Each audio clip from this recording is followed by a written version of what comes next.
Poslanci Evropskega parlamenta imajo težave zaradi slabe prepoznavnosti. Teoretično imajo več moči kot nacionalni predstavniki. Zakoni, ki jih sprejmejo, se izvajajo ne le v eni državi, temveč v 28.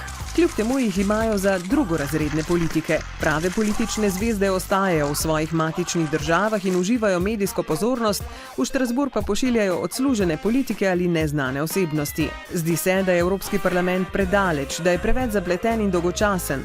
Zato ljudi ne zanima. Kljub temu, da 751 poslancev Evropskega parlamenta vpliva na vsakodnevna življenja več kot 500 milijonov Evropejcev. Število poslancev Evropskega parlamenta je odvisno od števila prebivalcev posamezne države, vsaj 6, a ne več kot 96. Čeprav se zdi malteška delegacija majhna v primerjavi z nemško, ima Malta enega poslanca na 69 tisoč prebivalcev, medtem ko ima Nemčija enega na 854 tisoč prebivalcev.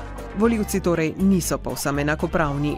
Po drugi strani pa nemški volivci ne kažejo kaj dosti zanimanja za evropske volitve. Podobno je tudi drugod po Evropi, kjer volilna udeležba pada že 30 let. Na Malti se množično udeležujejo volitev, udeležba je primerljiva s tisto v Belgiji in Luksemburgu, kjer so volitve zakonsko obvezne. Parlament ima 2 sedeža, enega v Bruslju in enega v Štrasburu. Ali ne bi bilo sicer preveč preprosto? V Bruslju se opravlja delo. Poslanci Evropskega parlamenta skupaj s komisijo in svetom ministrov pripravljajo zakone. V Štrasburu je uradni sedež. Tam se poslanci Evropskega parlamenta vsak mesec zberejo in teden dni glasujejo. Poslanci Evropskega parlamenta, njihovi pomočniki, javni uslužbenci in celotna karavana nenehno potujejo med obema mestoma. Ta dvojni sedež stane 200 milijonov evrov in povzroči 19 tisoč ton izpustov CO2. Nekateri poslanci protestirajo, ker želijo delati le v Bruslju. Vendar se Francija noče odpovedati sedežu v Štrasburu, dokler ne prejme vsaj enako uglednega nadomestila. Kaj pa počnejo poslanci Evropskega parlamenta, ko niso na poti?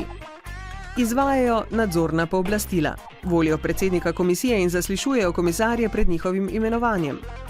Glasujejo tudi o evropskem proračunu, 130 milijard evrov letno. Najprej komisija predlaga direktive. Posebni poslanec Evropskega parlamenta, poročevalec, pripravi osnutek zakona, različne politične stranke pa ga dopolnijo. Sledi razprava, pogosto ostra, in sicer s svetom evropskih ministrov, ki zastopajo interese držav članic. Po 18 mesecih, načeloma sklepno listino, pošljejo nacionalnim parlamentom. Poleg zunanje politike in denarnih zadev obstajajo še druga vprašanja, ki zadevajo naša vsakdanja življenja. Naprimer, delavci migranti, opozorila na zavitkih cigaret, sledljivost mesa, preglednost pri spletnem nakupu letalskih vozovnic, računi za telefon, obrestne mere banke, enakost spolov in onesnaževanje avtomobilov. O vsem tem odločajo poslanci Evropskega parlamenta.